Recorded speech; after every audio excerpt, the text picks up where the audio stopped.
Prime Minister says the departure of Kiribati from the Pacific Islands Forum won't detract from the group's first meeting in several years.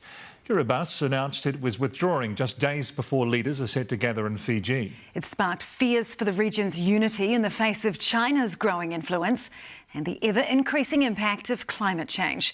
Climate correspondent Isabel Ewing has more. Before she's even left the beehive for Suva, the Prime Minister fielding questions on a fresh rift in the Pacific Islands Forum. Kiribati has announced its departure from the regional body. It is disappointing that Kiribati do not feel that their concerns have been met. It's a brutal blow for the forum on the eve of a critical face-to-face for leaders as the Pacific faces geopolitical manoeuvring from China and the US. Would it be preferable, of course, for everyone to be at the table? Absolutely. Will it stop us continuing work in those areas that even Kiribati identifies as being critical for the region? No. A bombshell from the Kiribati Prime Minister just days out from the leaders' meeting. A letter to the forum reading, Kiribati has taken the sovereign decision to withdraw from the Pacific Islands Forum with immediate effect.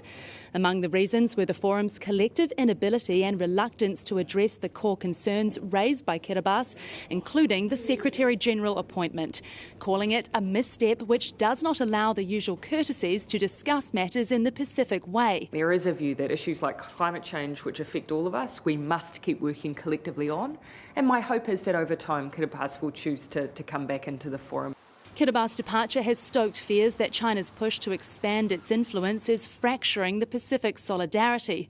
The Prime Minister doesn't want to weigh into the why. I wouldn't want to then second-guess their decision and attribute it to something entirely separate when they have set out their own reasons.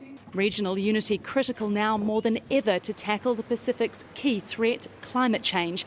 And the Prime Minister adamant Kiribati's departure won't derail efforts there. This is such a pressing issue for our region. Being able to come forward and say this is number one for us and here's our ask of the global community, that is incredibly powerful and important. Pacific politics heating up, leaders hopeful they can hold the forum together.